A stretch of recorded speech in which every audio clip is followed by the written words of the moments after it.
ओम शांति। 22 सितंबर 2021 प्रातः मुरली। आज प्राण प्यारे बाबा ने कहा, मीठे बच्चे, इस बेहद के ड्रामा में हीरो हीरोइन का पार्ट तुम्हारा है, बाप का नहीं। बाप के पास सिर्फ पतितों को पावन बनाने का हुनर है। प्रश्न है, ब्रह्मा के चित्र को देख जो प्रश्न उठाते हैं उन्हें कौन सा राज समझाना है?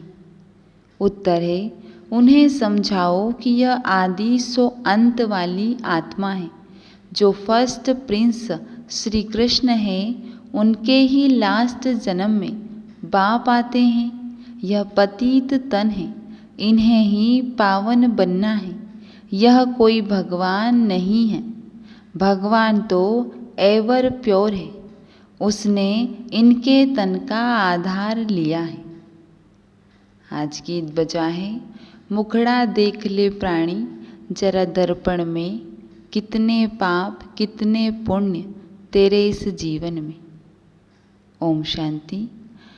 बाप ने बच्चों को समझाया है कि शांति के लिए कोई बाहर दर दर धक्का नहीं खाना है। जैसे हठयोगी सन्यासी समझते हैं, गृहस्थ व्यवहार में रहते शांति मिल नहीं सकती, शांति जंगल में मिलती है। परंतु बाप समझाते हैं शांति वहाँ भी नहीं मिल सकती। इस पर एक कहानी व दृष्टांत सुनाते हैं कि रानी के गले में हार पड़ा था और ढूंढती थी बाहर। ऐसे शांति तो तुम्हारे गले में पड़ी है, बाहर कहाँ ढूंढते हो? बाप आकर समझाते हैं, बच्चे तुम आत्मा का स्वधर्म है ही शांत। यह शरीर तो तुम्हारी कर्मेंद्रियां हैं, जिससे तुम्हारा पार्ट बजाना पड़ता है। आत्मा तो अविनाशी है। आत्मा कोई छोटी बड़ी नहीं होती, न विनाश होता है। हाँ, आत्मा पतित बनती है, इनको ही पावन बनाना होता है। आत्मा को पहले किशोर शरीर मिलता है, फिर युवा, फिर वृद्ध होता है। आत्मा तो है ही एक रस। पहले पहले तो आत्मा को जानना होता है। मैं आत्मा ही बैरिस्टर आदि बनता हूँ। इसको कहा जाता है आत्म अभिमानी भव। बाप समझाते हैं, बच्चे तुम देह अभिमानी बन पड़े हो, इसीलिए अपने को शरीर समझ लेते हो। यह भूल जाते हो कि मैं आत्मा हूँ, यह मेरा शरीर है। तो अपने को रियलाइज करना है। 84 जन्म भी आत्मा लेती है। अभी बाप ने समझाया है, जो ब्राह्मण बने हैं वही फिर देवता बनने वाले हैं। ऐसे भी नहीं कि जब सब 84 जन्म लेते हैं, कोई पहले आएगा, कोई 50-100 वर्ष बाद भी आते रहेंगे, कोई के 80-82, कोई के कितने जन्म होंगे। मनुष्य तो 84 लाख जन्म कह देते हैं। इनसे भी सेफ्टी नहीं होती, इनमें भी सेटिस्फाई नहीं होते, सेटिस्फेक्शन नहीं होता, संतुष्टता नहीं होती। फिर कह देते कण कण में भगवान है।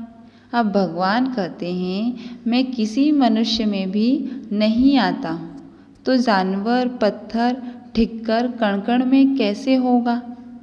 मैं बहुत ऊंचते ऊंच हूँ। बाप ने समझाया है, नंबर 1 ही लास्ट नंबर में तमो प्रधान बनते हैं। मैं खुद कहता हूँ कि मैं तो बहुत जन्मों के अंत में साधारण तन में प्रवेश करता हूँ। जिसने पूरे 84 जन्म लिए हैं वह तो जरूर पतित होगा, पावन तो हो नहीं सकता। बाप खुद कहते हैं पहले नंबर में है श्री कृष्ण, फर्स्ट प्रिंस। श्री नारायण तो बाद में बनता है, जब बड़ा होता है। वह भी 20-25 वर्ष कम हो जाते हैं। उनके भी पूरे 84 जन्म नहीं कहेंगे। नंबर 1 है श्री कृष्ण। भल वही फिर स्वयंवर बाद नारायण बनते हैं, परंतु हिसाब तो बच्चों का करना है ना। पूरे 84 जन्म 5000 वर्ष श्री कृष्ण के ही कहेंगे तो बाप बेट समझाते हैं, मैं कल्प कल्प उसी तन में आता हूँ जिसका आदि से लेकर अंत तक पार्ट है, दूसरे कोई में आ नहीं सकता हूँ। हिसाब है ना, ब्रह्मा ही पहला नंबर ठहरा और मैं और कोई में नहीं आ सकता। और कैसे मैं और किसी में कैसे आऊं? तुमसे बहुत लोग पूछते हैं सिर्फ एक ही ब्रह्मा में क्यों आते हैं, परंतु यह हिसाब है ना, यह समझने की बातें हैं। गाया भी हुआ है, ब्रह्मा द्वारा स्थापना करते हैं, विष्णु व शंकर द्वारा स्थापना नहीं करते। यह और कोई का काम नहीं है। मनुष्य रचता और रचना को नहीं जानते हैं। यह भी ड्रामा में नूंद है, बनी बनाई बन रही, चिंता ताकी कीजिए। यह अभी की बात है, जो होनी है वह होती है, वह बदल नहीं सकती। आज जो कुछ होता है फिर 5000 वर्ष बाद होगा। बाबा ने समझाया भी था, कोई भी बात ऐसी देखो तो बोलो यह कोई नई बात नहीं, 5000 वर्ष पहले भी हुआ था। एकदम ऐसा लिख दो, फिर भल वह आकर पूछे, लिखने में कोई हर्जा नहीं है। यह लड़ाई पहले लगी थी, नथिंग न्यू। महाभारत की लड़ाई 5000 वर्ष पहले भी हुई थी। कृष्ण ने भारत में आकर राज्य छीना, नथिंग न्यू। फिर कल्प बाद भी ऐसे ही होगा। यह वर्ल्ड की हिस्ट्री जियोग्राफी रिपीट होती रहती है।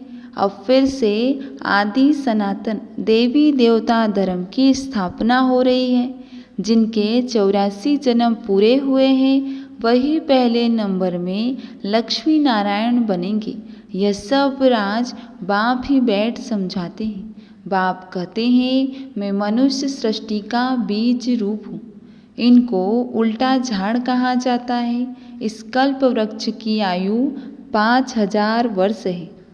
स्वास्तिका में 4 भाग एक जैसे देखेंगे, युग भी इक्वल है, उसमें फर्क नहीं पड़ता। बाप समझाते हैं कि देखो दुनिया में तो क्या क्या हो रहा है।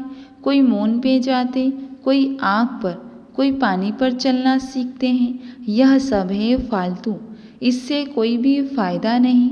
मनुष्य पावन बन मुक्ति जीवन मुक्ति में तो जा नहीं सकते, कुछ भी करे परंतु वापिस घर जा नहीं सकते। आत्मा को अपना घर और बाप का घर भूल गया है। आत्मा अपने को ही भूल देह अभिमानी बन पड़ी है। फिर मंदिरों में जाकर महिमा गाते हैं, आप सर्वगुण संपन्न, हम नीच पापी। अपनी ग्लानि करते हैं। बाप तो कभी पुजारी नहीं बनते। अच्छा, फिर सेकंड नंबर में कहेंगे कृष्ण भी एवर पूज्य है, वह भी पुजारी नहीं बनते। उनका पार्ट ही यहाँ नहीं है। इस स्टेज पर पार्ट है ब्रह्मा और विष्णु का। ब्रह्मा और विष्णु का क्या क्या पार्ट है इस दुनिया में किसी को भी पता नहीं। त्रिमूर्ति ब्रह्मा कह देते हैं, अर्थ कुछ भी नहीं समझते। यह भी गाते हैं, ब्रह्मा द्वारा स्थापना कौन करते हैं, उनका चित्र ही नहीं। मुख से कहते हैं परंतु वह कहाँ है, शिव क्या चीज़ है वह भी नहीं जानते। आत्मा के लिए कहते हैं, भ्रकुटी के बीच चमकता है अजब सितारा। मैं आत्मा अविनाशी हूँ, शरीर विनाशी है। कितने शरीर लेते हैं कुछ भी पता नहीं। मनुष्य कितने दुखी हैं, रड़ियाँ मारते रहते हैं। ओ गॉडफादर, जब से दुख शुरू हुआ है पुकारते आए हैं।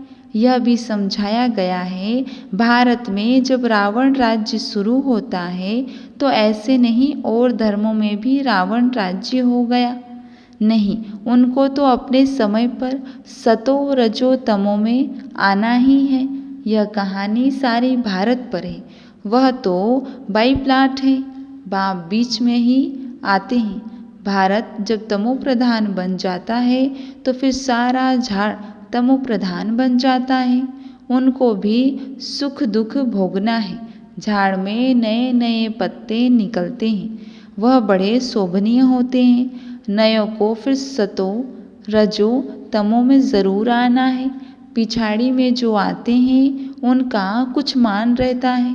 एक जन्म में भी सतो रजो तमो में पास कर सकते हैं, परंतु उनकी वैल्यू नहीं रहती।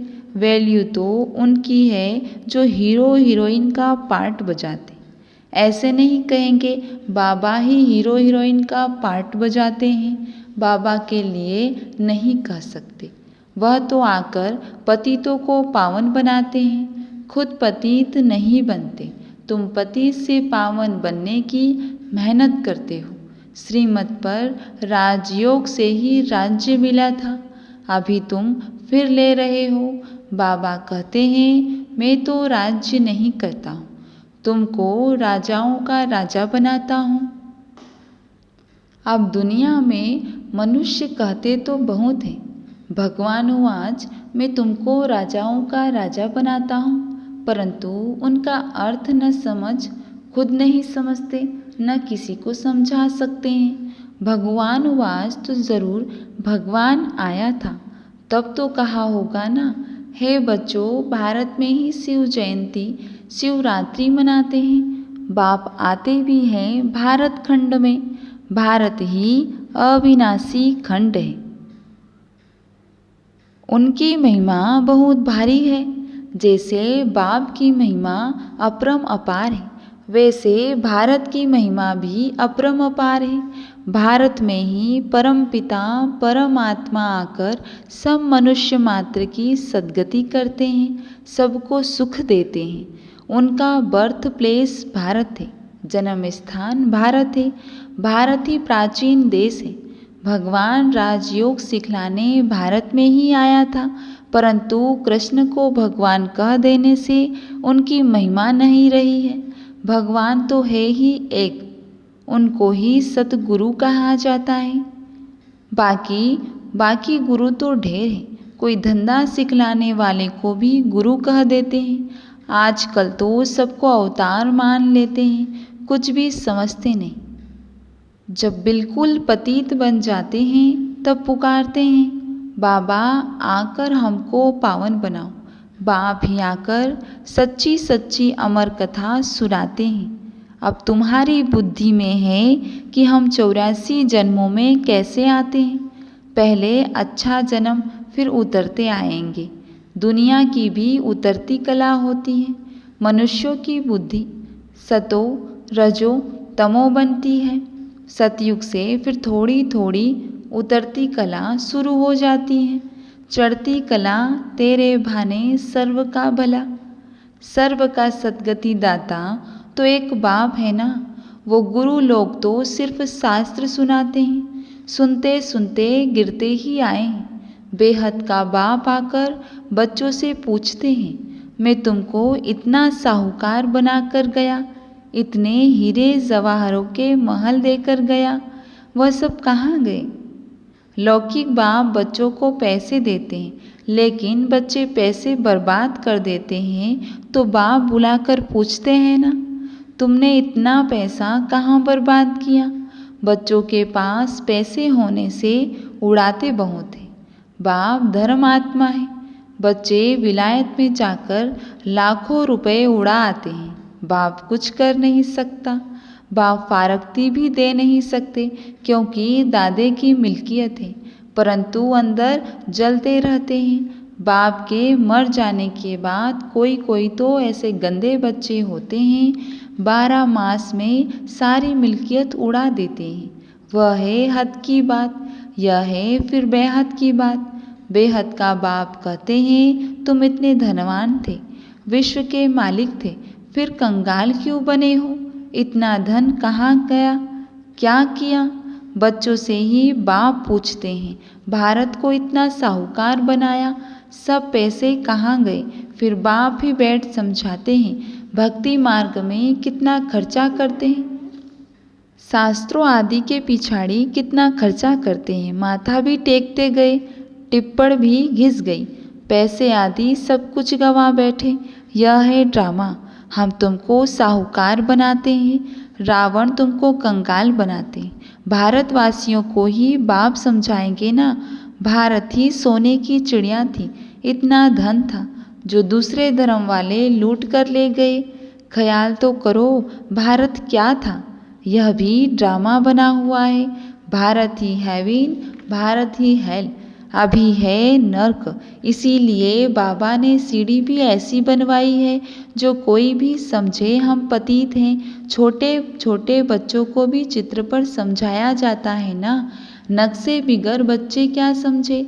बाप यहाँ कर पति से पावन बनने की सहज युक्ति बताते हैं। सहज सहज भी है, डिफिकल्ट से डिफिकल्ट भी है।